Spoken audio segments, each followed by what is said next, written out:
નમસ્કાર દર્શક મિત્રો, GTV ગુજરાતી ન્યૂઝમાં આપ સૌનું હાર્દિક સ્વાગત છે અને હવે જોઈશું સમાચારો વિગતવાર।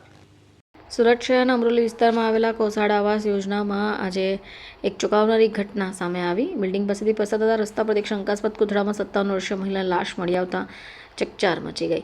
મહિલાની હત્યા કરી લાશ ફેંકાયા હોવાની આશંકા હાલ તો અમરોલી પોલીસ દ્વારા સેવાઈ રહી છે। અમરોલી પોલીસે ઘટના સ્થળ પર જોઈને તપાસ શરૂ કરી। આ મૃતક મહિલાની ઓળખ થઈ છે, જેનું નામ હમીદા ખાતુન છે। હમીદાબેનના પરિવારમાં 2 દીકરાઓ છે અને ઘરકામ કરી પોતાના પરિવારને આર્થિક રૂપે મદદરૂપ થતા હતા। જે જગ્યા પરથી લાશ મળી છે એ મૃતક હમીદાબેનના ઘરની એટલે કે H2 બિલ્ડિંગની બાજુનો જ રસ્તો છે। આ લાશને કોથળામાં ભરી ફેંકાઈ હતી। જોકે પુરાવા નાશ કરવાના ઈરાદે લાશને કોથળામાં પેક કરીને ફેંકાઈ હોવાની પ્રબળ શક્યતાઓ જોવાઈ રહી છે। FSL અને ડોગ સ્ક્વોડની ટીમને બોલાવી ઝીણવટભરી તપાસ શરૂ થઈ છે અને મૃતદેહને પોસ્ટમોર્ટમ અર્થે હોસ્પિટલ ખસેડવામાં આવ્યો છે, જેના રિપોર્ટ પછી જ મોતનું સાચું કારણ સામે આવશે।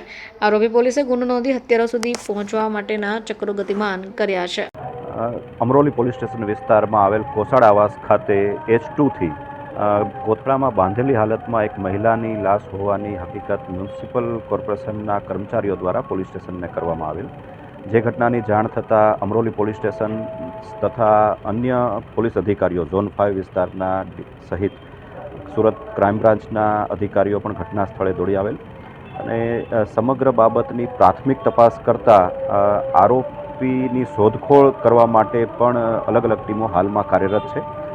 મૃતકની ઓળખ કરવામાં આવેલ છે। મૃતક 57 વર્ષની મહિલા છે અને કોસાડ આવાસમાં જ A2 બ્લોકમાં રહેતી હોવાની હકીકત જણાયેલ છે।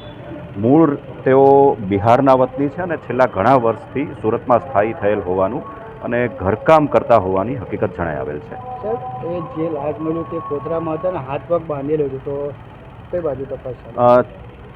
જે પરિસ્થિતિ જોતા પ્રાથમિક ધોરણે આ બાબત હત્યાની હોવાનું માની શકાય તેમ છે અને તે દિશામાં પોલીસની વિવિધ ટીમો કામગીરી કરી રહેલ છે।